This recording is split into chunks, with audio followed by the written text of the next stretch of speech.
tema kita, topik kita tentang tafsir Sufi atau Isyari. Betul, ini ada perbedaan antara ulama-ulama kita dalam menghadapi dan memahaminya. Ya. Tentu ikhtilaf, perselisihan, perbedaan pendapat itu sudah banyak dari dahulu. Kalau kita mau ringkas bisa, mau kita perpanjang bisa. Ya. Jika kita hendak mau ringkas saja,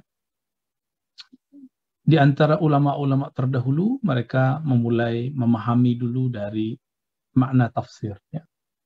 Tafsir Isyari, apakah dia sebuah tafsir? Imam Az-Zarkashi ada kitabnya, beliau punya kitab namanya Al-Burhan. Nah, ini saya waktu dulu masih mengambil Usuluddin, masih strata 1 ya, Bachelor, itu saya suka baca kitab Al-Burhan, dan beliau mengatakan tafsir Isyari, isyarah Sufi, bukanlah tafsir, tapi cuma makna yajidunahum fi nufusihim, kira-kira seperti itu, makna yang dia dapat ketika membaca Al-Quran. Jadi di saat seorang Sufi mendapatkan satu makna dalam membaca ayat, maka ini disebut oleh Imam Zarkashi sebagai sebuah isyarat, dan itu bukanlah tafsir. Lain lagi dengan Ibnu Taimiyah, walaupun kita sering mengkritisi Ibnu Taimiyah sebagai orang yang banyak membawa konflik dan pertikaian di kalangan ulama ahlu sunnah, tapi Ibnu Taimiyah dia seorang usuli. Kenapa seseorang itu kemudian diingkari di zamannya? Karena dia sangat dekat dengan usul, dan itu bisa membongkar, menyegarkan pemikiran-pemikiran fikih yang sudah kaku dan baku. Ibnu Taimiyah termasuk orang-orang yang masuk ke level itu. Dan Ibnu Taimiyah menganggap jika ada seorang sufi mendapatkan satu makna dalam membaca, selama itu tidak ta'arud, bertentangan dengan usul syariah, usul aqidah, maka itu setara dengan para fuqaha. Ketika membaca satu ayat, maka mereka mendapatkan satu makna yang bersifat fikih. Bedanya, Sufi mendapatkan makna isyarat yang kualitasnya kualitas rohani. Cenderung kepada tazkiyatun nufus, pembersihan rohani, atau ma'rifatullah, tentang ma'rifat ilahiyah. Itu yang membedakannya. Ya. Artinya Syekh Ibnu Taimiyah lahu mauqif wadih, dia mempunyai pendapat yang jelas dan menurut saya adil, ya, sangat adil. Ya. Meskipun di prakteknya beliau tidak melakukan itu. Dan kita melihat dalam kitab Al-Itqan dan Burhan itu ada nukilan yang sama dari Imam Ibnu Salah, bahwa Ibnu Salah tidak mengingkari isyarat Sufi, tapi Ibnu Salah menukil kalam Al-Imam Al-Wahidi. Ada seorang imam namanya Al-Wahidi, kalam dia betul-betul ghaliz, syadid fi hadal mawdu', ya.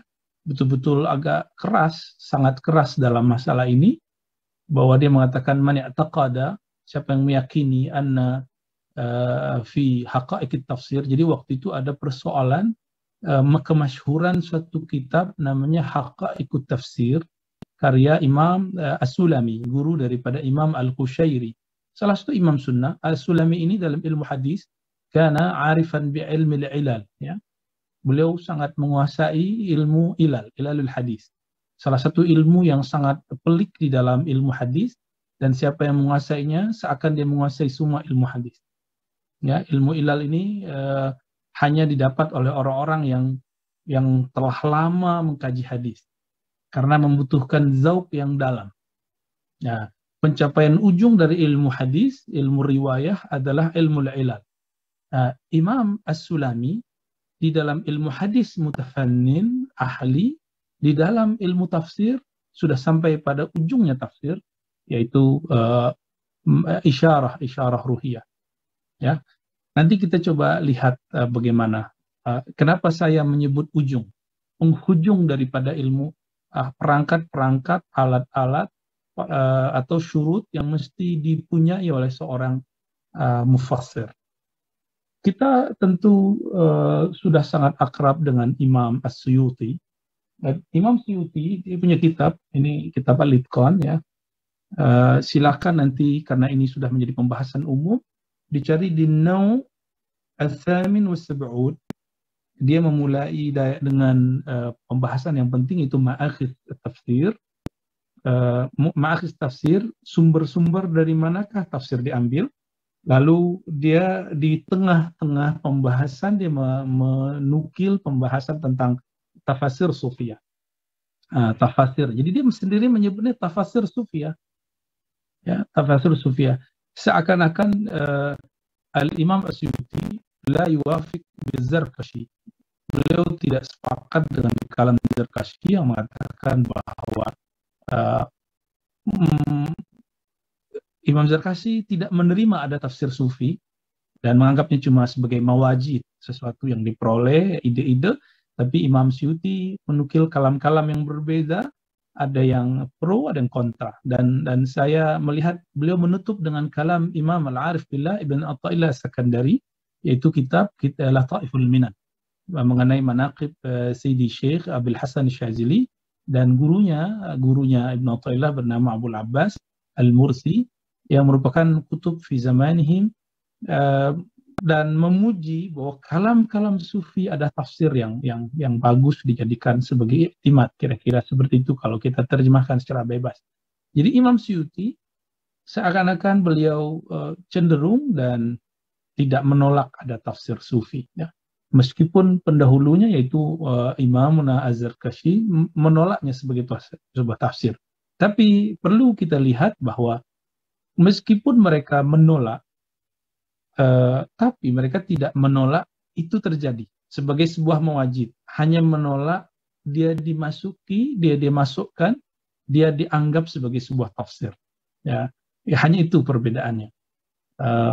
Adapun tadi Imam Al-Wahidi sama, dia pun tidak menolak adanya mawajid sufia, ya, hal-hal yang makna yang didapat oleh para sufi.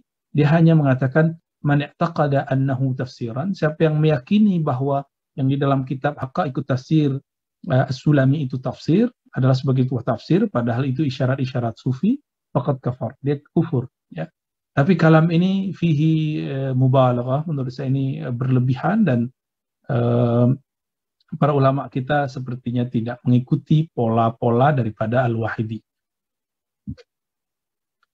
Sekarang saya masuk kepada intinya. Jadi ketika kita sudah jelaskan bahwa ulama kita memang ada perbedaan di sana, tapi pada prakteknya mereka tetap berbeda. Contohnya, sebelum masuk ke inti, kenapa ada? Ya, jangankan di kalangan ahli sufi, di kalangan ulama-ulama ahli nakal, ahli akal, itu tetap ada mawajid-mawajid, isyarat-isyarat. Ya. Dan di antara mereka ada perbedaan-perbedaan. Ya. Bahkan ahli hadis misalnya, ketika memaknai suatu ayat dimaknai seperti huruf alif lam mim. Alif lam mim, kita lebih sering menggunakan tafsir Jalalain, Allahu a'lam bimuradih. Allah lebih tahu maknanya. Ya tentu Allah lebih tahu maknanya. Tapi jika kita buka tafsir Ibnu Katsir, tafsir yang sangat standar, di situ dijelaskan makna alif itu Allah, lam Jibril, mim Muhammad, misalnya Yasin, ya insan, Taha, Hamim, Ain Sin Qaf, ismun min asma'illah, nama-nama Allah. Apalagi di dalam kitab Ad-Durrul Mansur, karya Imam As-Suyuti yang lain, tafsir mengenai bil ma'thur, belum menjelaskan makna dari huruf al-muqatta'ah, al-huruf al-muqatta'ah, huruf-huruf yang di depan ayat, depan surat itu, bahwa ada perbedaan di antara ulama sahabat, ulama tabi'in, tabi'ut tabi'in dengan maknanya. Persoalannya, apakah mereka memaknai ayat itu dari kalam Rasulullah atau sallallahu alaihi wasallam, atau mereka mendapatkan mawajid?